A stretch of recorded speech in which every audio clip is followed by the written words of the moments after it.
know about Martin Luther King? We have left it up to you to let what can be handled. Could you lower those signs, please?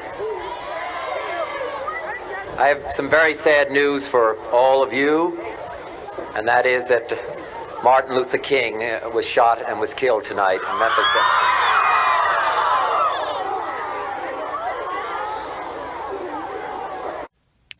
On April 4th, 1968, RFK learned about the events of MLK's death prior to his already planned campaign speech for the Democratic presidential nomination. On his way to the campaign site in Indianapolis, Kennedy wrote down some notes and prepared to try to calm the crowd before they even knew. The impact of the speech mitigated riots in Indianapolis dramatically compared to other cities across the United States. This is largely attributed to Kennedy's call to peace and his masterful usage of appeals to character, emotion, and logic. RFK was already a well-known figure, serving as Attorney General for his brother during his presidency and his campaigning for the Democratic nomination. In his appeals to character, ethos, he primarily references MLK's authority rather than his own, highlighting his desire for peace and equality. Kennedy also quoted the Greek poet Aeschylus, stating that pain helps us heal and learn. Emotional appeal, pathos, is the primary appeal in this piece. MLK was one of the most important leaders in the road to end inequality in the US, so the emotional stakes of the audience were incredibly high. He combines this with logic, logos, in a figure of speech to ease the crowd. What we need in the United States is not division. What we need in the United States is not hatred. What we need in the United States is not violence and lawlessness, but is love and wisdom and compassion toward one another.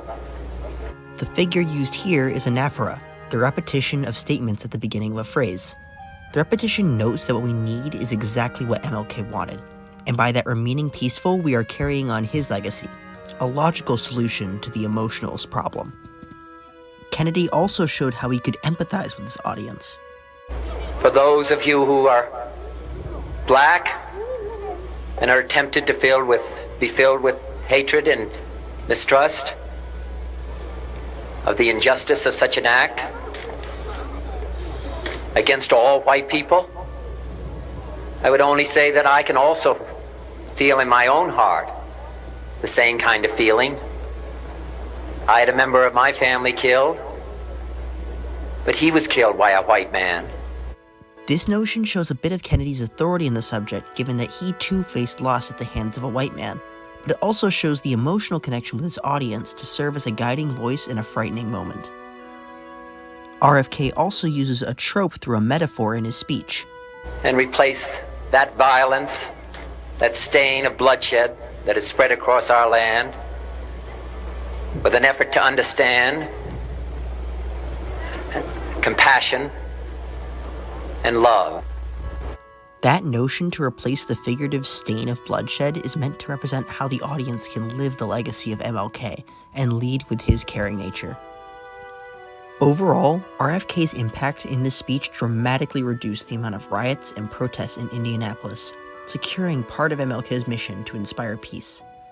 While Robert Kennedy died in the few months after the speech, his legacy as a master of rhetoric remains firmly set in American history.